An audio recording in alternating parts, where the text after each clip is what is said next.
In my younger and more vulnerable years, my father gave me some advice that had been turning over in my head ever since.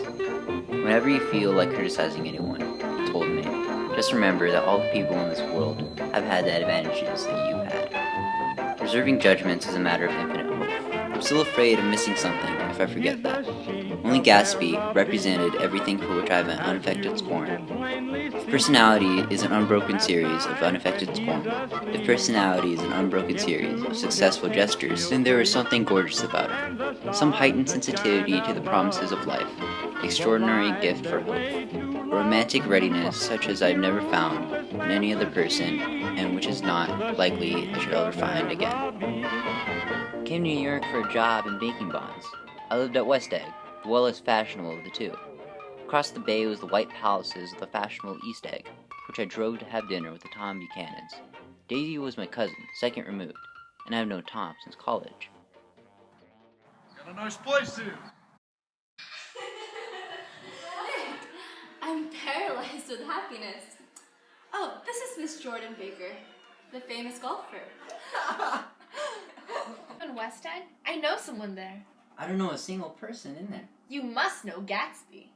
Gatsby? What Gatsby? Dinner's ready. Oh my god.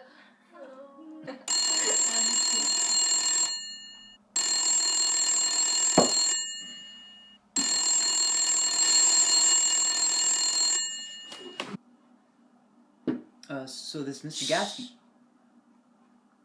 is something Don't talk. I want to hear what happens. something happening?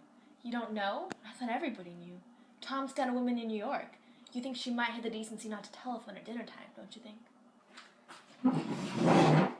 Couldn't be helped.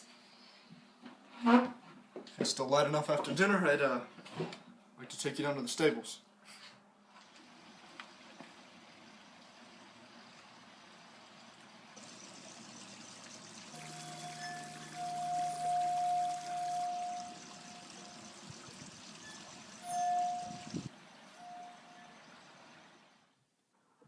Come on, we're getting off. I want you to meet my girl. It's good for her to get away from this place. Doesn't her husband object? Wilson? He thinks she goes to see her sister in New York. He's so dumb he doesn't even know he's alive.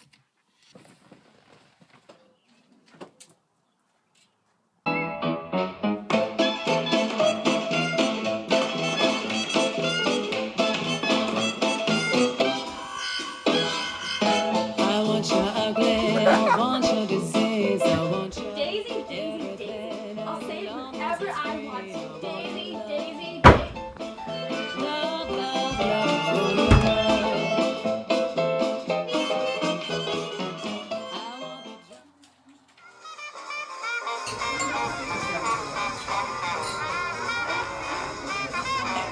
I thought you meant Peter. I remembered that you lived next door to Gatsby. I got an invitation. What do you know about Gatsby? Only what I've heard from other people. I've never met him. I don't think anyone has. Some say he's killed a man, and others say he's the cousin of Richard Kaiser. No one knows. Hold on. Your face is familiar. Weren't you in 13th Division before? Well, yes. I was in the 9th Machine Gun Battalion. I was in the 7th Infantry in June 1918. You know I've seen your face somewhere. Having a good time here? Much better. This is an unusual party for me. Miss Gatsby sent in over an invitation. I live over there. I thought you knew, old sport. Afraid I'm not a very good host. What? I beg your pardon? I'm Gatsby. If you need anything, just ask for an old sport. If you'll excuse me, I'll rejoin you later.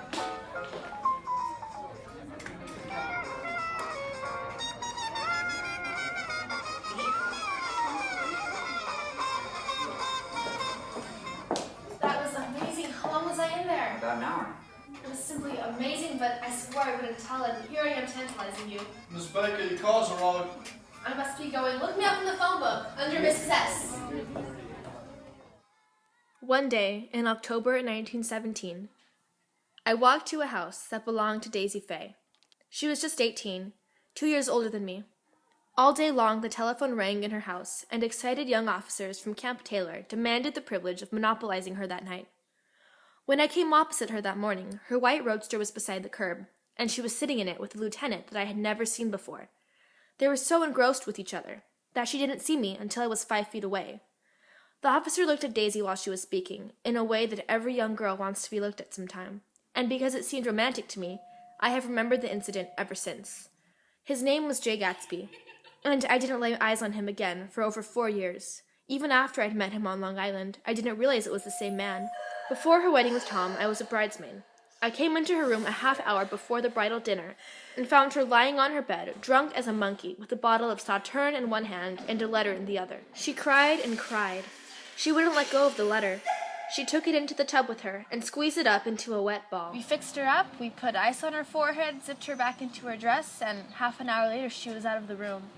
The next day at 5 o'clock, she married Tom Buchanan without so much as a shiver. When I mentioned him to you a few weeks ago, it must have been the first time in years she's heard that name. It was just a strange coincidence. But it wasn't a coincidence at all. Why not?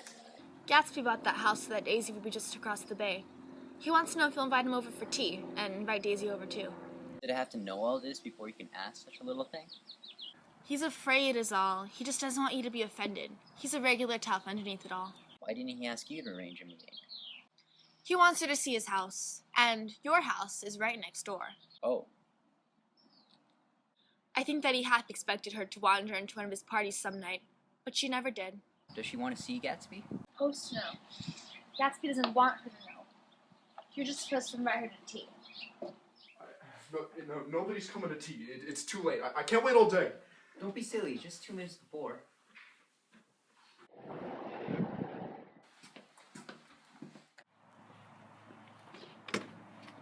Hi. So, why'd you invite me over? Are you in love with me or something? Or why'd I have to come along? Well, that's funny. What's funny?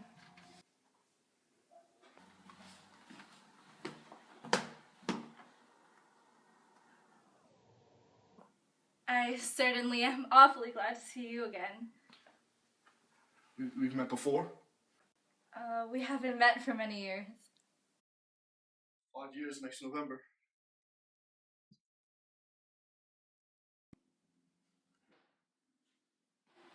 Where are you going? I've got to speak to you about something for a minute before you go.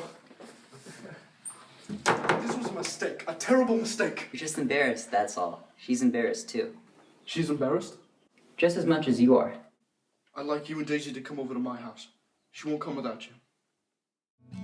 Hold me close and hold me fast. This magic spell you cast. This is La Vie en Rose. When you kiss me, heaven sighs, and though I close my eyes, I see La Vie en Rose. Remotely possessed by intense life, they had forgotten about me. A few months later, Gatsby invited all of us to his house for a grand party. I wasn't worried about this at first, that is, until Tom showed up. I stayed up late that night. Gatsby asked me to wait until he was free, and I lingered in the garden. She didn't like it. She didn't have a good time. And she didn't understand. She used to be able to understand. I want to ask too much of her. You can't repeat the past. Can't repeat the past. Of course you can. Wouldn't you accompany me to Buchanan's tomorrow? Miss Baker will be there. Yes, I suppose so.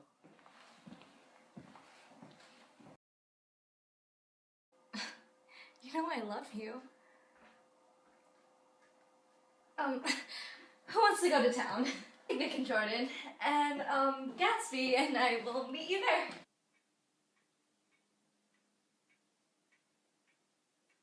So what kind of trouble are you looking to cause with my wife, Gatsby? You suppose the latest thing is for a man to sit back and watch as a fraud makes love to his wife? She never loved you. She loves me. And now she's leaving you. Please, Tom. I can't take this anymore. You two go home, Daisy. In Gatsby's car.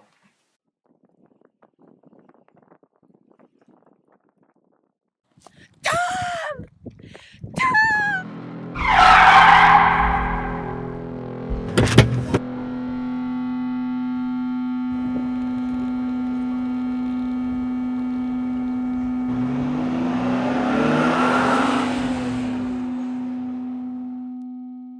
was driving my car. She didn't see a motor in front of us in time, so she stepped on the brake, but it wouldn't stop. She fell over onto my lap and I drove on. It was an accident, plain and simple. And I don't trust Wilson, old sport. I don't trust he won't try and hurt Daisy in revenge. You know, old sport, I've never used that pool all summer. 12 minutes to my train into town. I'll call you up about noon. Suppose Daisy will call too.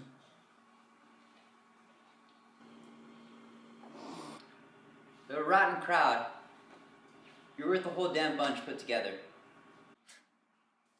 I've always been glad I said that. He was right about Wilson. The official police report revealed that Myrtle was hit by a black car. The only person in West Egg with a black car was Gatsby. So Wilson asked around to find the way to Gatsby's house.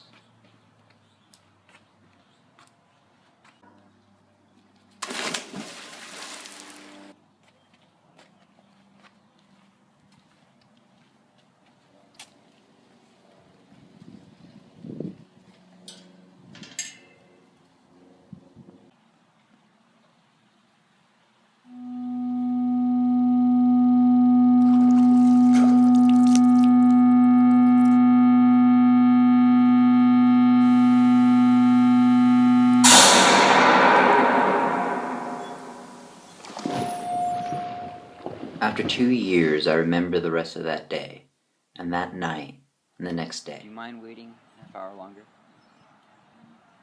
But it wasn't any use. Nobody came. I thought of Gatsby's wonder as he first picked out the green light at the end of Daisy's dock. His dream had come so close, he could hardly fail to grasp it. He did not know that it was already behind him, somewhere back in the vast obscurity beyond the city.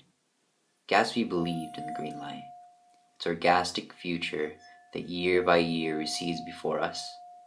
It eluded us then, but that's no matter tomorrow.